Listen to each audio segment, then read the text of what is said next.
Assalamualaikum warahmatullahi wabarakatuh. Selamat sore, salam sejahtera untuk kita semua. Shalom, Om Swastiastu, Namo Buddhaya, salam kebajikan. Dalam presentasi kali ini, kami akan membahas mengenai Gunung Semeru yang merupakan salah satu tugas pemenuhan UTS mata kuliah vulkanologi dan panas bumi yang diampu oleh Pak Ali Okto. Langsung saja ke next selanjutnya.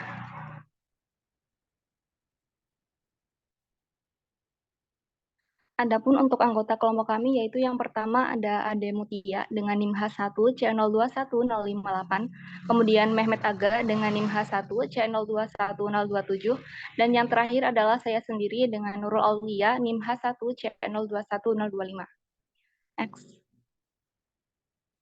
Untuk pembahasan presentasi kali ini yaitu yang pertama ada nama dan tempat gunung api, kemudian proses tektonik, lalu tipe gunung, tipe letusan, histori letusan, produk letusan, sisa-sisa letusan, dampak letusan, jenis pemantauan aktivitas, dan yang terakhir adalah cerita rakyat yang berkembang.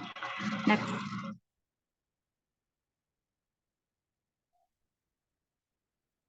Nah, yang pertama yaitu mengenai nama dan tempat gunung api yang akan dijelaskan oleh teman saya kepada Mas Mehmet Aga, dipersilakan. Ya, baik. Terima kasih Mbak Nurul atas waktu dan kesempatannya. Bisa di next slide. Nah, untuk nama dan tempat gunung api, di sini kami memilih Gunung Semeru sebagai bahasan utama. Gunung Semeru secara administratif termasuk ke dalam wilayah dua kabupaten, yakni Kabupaten Malang dan Kabupaten Lumajang, Provinsi Jawa Timur. Gunung Semeru termasuk dalam kawasan Taman Nasional Bromo Tengger Semeru dan memiliki posisi geografis di antara 8 derajat 06 menit lintang selatan dan 112 derajat 55 menit bujur timur. Gunung Semeru merupakan gunung tertinggi di Pulau Jawa, dengan puncaknya yaitu Mahameru yang memiliki ketinggian sekitar 3.676 meter di atas permukaan laut. Gunung Semeru juga merupakan gunung berapi tertinggi ketiga di Indonesia setelah Gunung Kerinci di Sumatera dan Gunung Rinjani di Nusa Tenggara Barat. Gunung Semeru juga memiliki kawah di puncaknya yang dikenal dengan nama Jongkring Saloko. Nah, kemudian masuk ke bahasan yang kedua yaitu proses tektonik terbentuknya Gunung Semeru.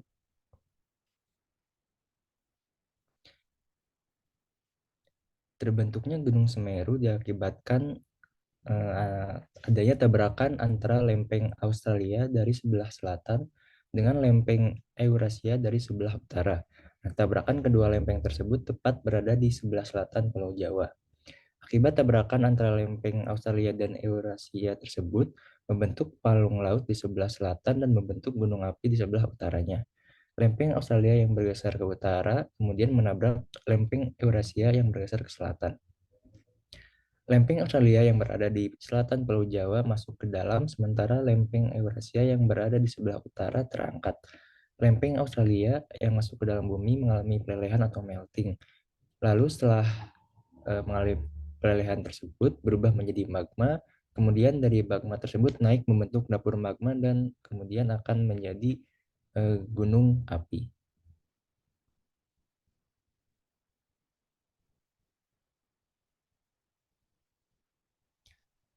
Kemudian bahasan ketiga adalah tipe gunung dari Gunung Semeru.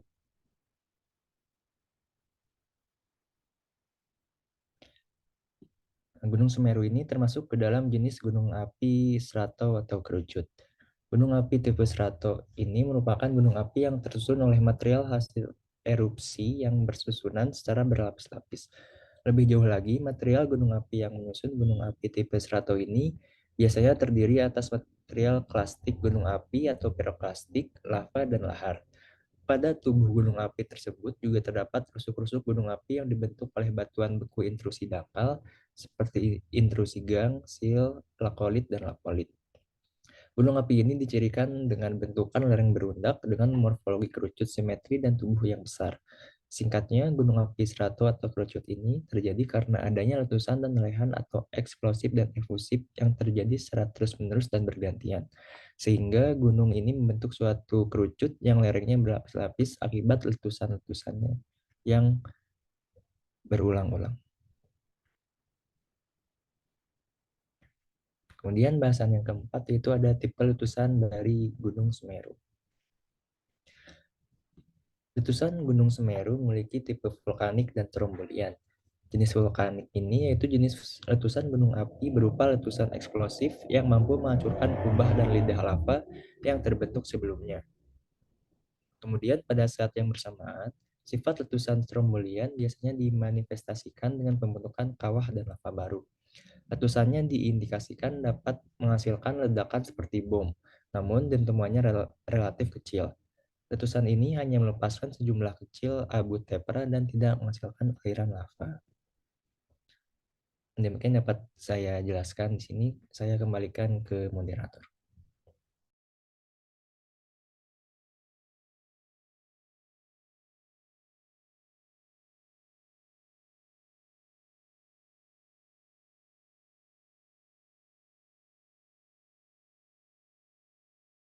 Ya, selanjutnya mengenai sejarah letusan yang akan disampaikan oleh Mbak Ade. Silahkan Mbak Ade.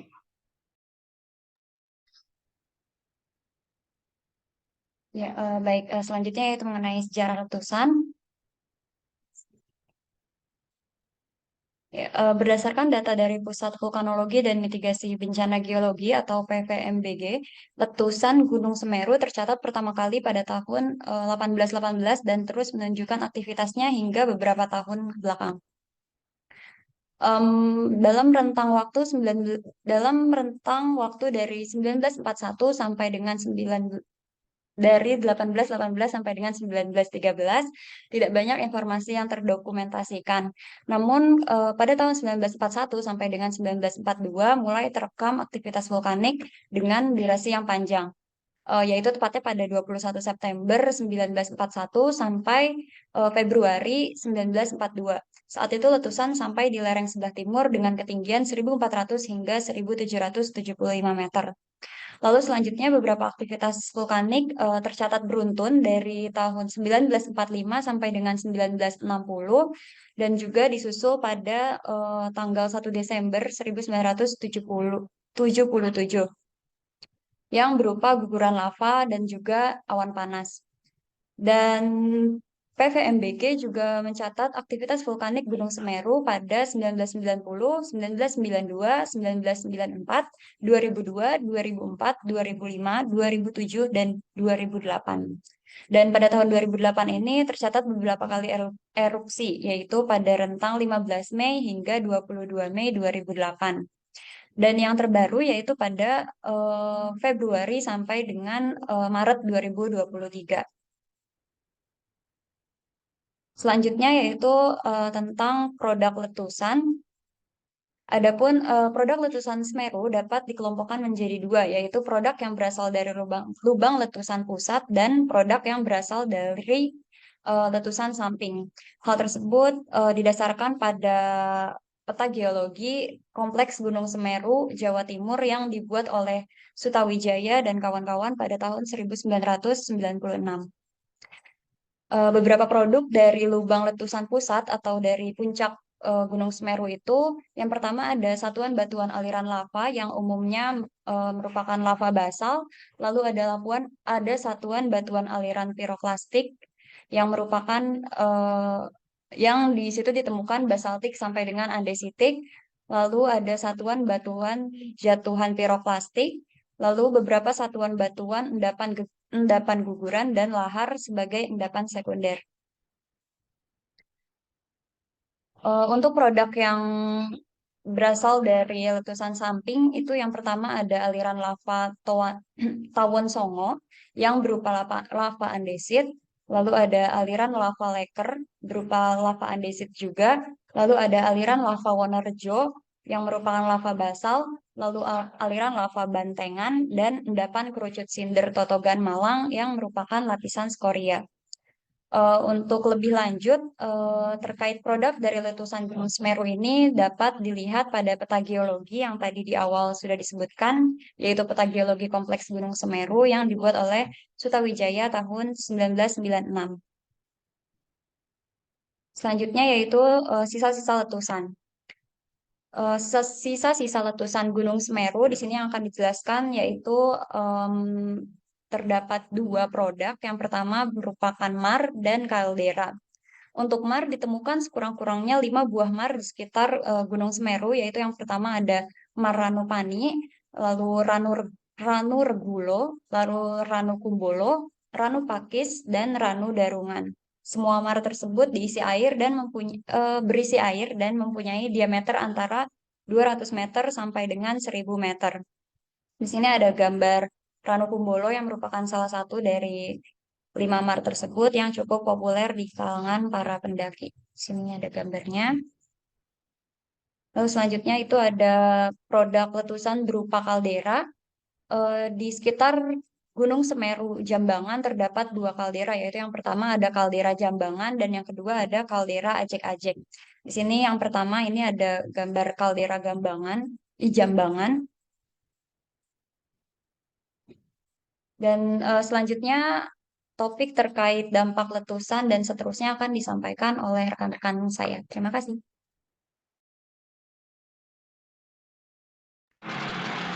Oke, selanjutnya itu mengenai dampak letusan. Next.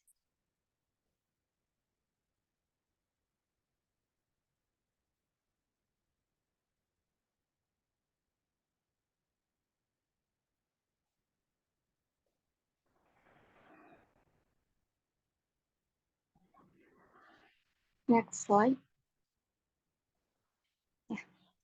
Oke, mengenai dampak letusan, seperti yang kita ketahui bahwasanya akibat dari letusan Gunung Semeru ini akan mengakibatkan kerugian secara finansial maupun material bagi manusia gitu. Nah, untuk yang antaranya itu, yang pertama adalah aliran piroklastik yang merupakan aliran panas yang terdiri dari abu vulkanik, gas dan material piroklastik dan serpihan-serpihan batuan akan menyebabkan kerusakan pada lingkungan sekitar gunung berapi, termasuk hutan, lahan, pertanian, dan infrastruktur. Kemudian yang kedua yaitu hujan abu vulkanik. Di sini dapat mencapai daerah yang cukup jauh karena merupakan abu dan dapat tertransportasi oleh air maupun angin, kemudian dapat mengganggu transportasi udara dan berpotensi membahayakan kesehatan manusia, terutama pada sistem pernapasan akibat dari kandungan dari abu vulkanik sendiri seperti silikon dan lain-lain. Kemudian yang ketiga yaitu akibat dari material piroklastik yang terdeposit di lereng gunung berapi dapat menjadi labil dan mudah tererosi akibat hujan. Akibatnya dapat menyebabkan longsor dan menghasilkan aliran lahar yang dapat merusak daerah hilir gunung berapi. Seperti yang di gambar samping itu terdapat abu vulkanik di daerah Gunung Semeru. Next. Untuk lebih khususnya, berdasarkan peta kawasan bencana yang dirilis oleh Badan Informasi Geospasial menunjukkan arah aliran erupsi Gunung Semeru ke wilayah selatan dan tenggara, yakni di Kecamatan Candipuro dan Kecamatan Pronojiwo. Hal ini menyebabkan kedua daerah kecamatan ini mengalami kerusakan yang terparah, baik secara material dan finansial, terutama bagi sektor pertanian dan perkebunan. Next. Oke, poin yang ke-9 yaitu mengenai jenis pemantauan aktivitasnya. Next.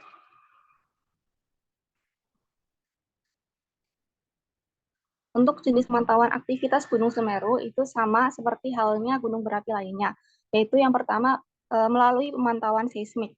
Pemantauan seismik melibatkan pengukuran getaran atau gempa yang dihasilkan oleh aktivitas gunung berapi. Biasanya peralatan seismik ini ditempatkan di sekitar Gunung Semeru, kemudian merekam aktivitas seismik seperti gempa vulkanik, gempa tektonik, gempa hembusan yang dapat memberikan informasi tentang pergerakan magma dan aktivitas geologi di bawah gunung. Kemudian ada pemantauan deformasi tanah, yaitu melibatkan pengukuran perubahan bentuk atau pergerakan tanah di sekitar Gunung Semeru. Biasanya ini bisa di pengukuran GPS ataupun INSAR atau Interferometric Synthetic Aperture Radar, yaitu dapat memberikan informasi tentang perubahan volume magma, kemudian pergerakan kerak bumi, atau perubahan bentuk gunung yang dapat menjadi indikator aktivitas gunung api. Seperti yang ada di gambar, itu terdapat inflasi dan deflasi, di mana inflasi merupakan tubuh gunung api yang terangkat menjelang letusan gitu. Kemudian deflasi ini tahap setelah letusan, kemudian adanya si penurunan permukaan tanah. Next. Kemudian selanjutnya ada pemantauan gas vulkanik. Untuk pemantauan gas vulkanik ini melibatkan pengukuran komposisi dan jumlah gas yang dikeluarkan oleh Gunung Semeru, seperti kandungan sulfur dioksida, karbon dioksida, ataupun gas-gas lainnya yang dapat memberikan informasi tentang kondisi magma di dalam gunung dan potensi letusan serta pola perilaku gunung api. Kemudian yang terakhir ada pemantauan kegempaan dan aktivitas fisik, seperti pemantauan kegempaan itu melibatkan visual langsung gitu, seperti hembusan, kemudian warnanya, terus suhu kawah, dan lain-lain. Next. Nah, ini poin yang terakhir itu merupakan cerita rakyat yang berkembang di Gunung Semeru. Next. Cerita rakyat mengenai Gunung Semeru sangat melekat di antara kalangan masyarakat. Hal ini diterangkan pada kitab Tantu Panggelaran pada abad ke-15 yang konon katanya saat itu keadaan bumi itu miring karena Gunung Meru di India terlalu berat. Kemudian akibatnya itu Pulau Jawa menjadi tidak stabil, terombang-ambing di lautan. Kemudian para dewa yang melihat kondisi Pulau Jawa itu akhirnya merubah dirinya itu menjadi kura-kura seperti Dewa Wisnu menjadi kura-kura raksasa, kemudian Dewa Brahma menjelma sebagai ular yang sangat panjang, di mana hal tersebut itu berguna untuk memindahkan Gunung Meru di India dan dipindahkan ke Jawa gitu. Nah, awalnya Gunung Meru di India itu akan dipindahkan di bagian barat Jawa. Namun setelah dipindahkan di bagian barat, nampaknya di bagian timur itu tetap terangkat. Akhirnya para dewa memutuskan untuk memindahkannya kembali di bagian timur. Dan saat perjalanan di antara barat dan timur tersebut tercacar Gunung Meru dan mengakibatkan adanya jejaran gunung di sekitar barat sampai timur di Pulau Jawa. Itu sedangkan bagian utama gunung ini yang di sebelah timur itu dikenal dengan Gunung Semeru dan dipercaya sebagai tempat bersemayamnya Dewa Siwa. Next.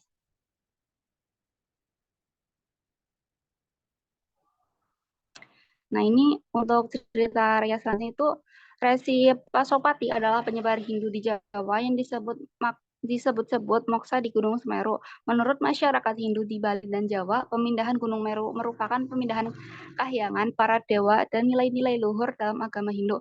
Karena sebelum dipindahkan Gunung Semeru dipercaya sebagai tempat bersemayamnya para dewa sekaligus tempat terhubungnya bumi dan kahyangan. Hingga saat ini, maka Gunung Semeru sangat diyakini oleh para umat Hindu sebagai tempat abadi para dewa. Next.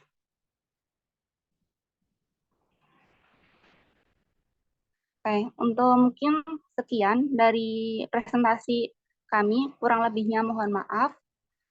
Wassalamualaikum warahmatullahi wabarakatuh.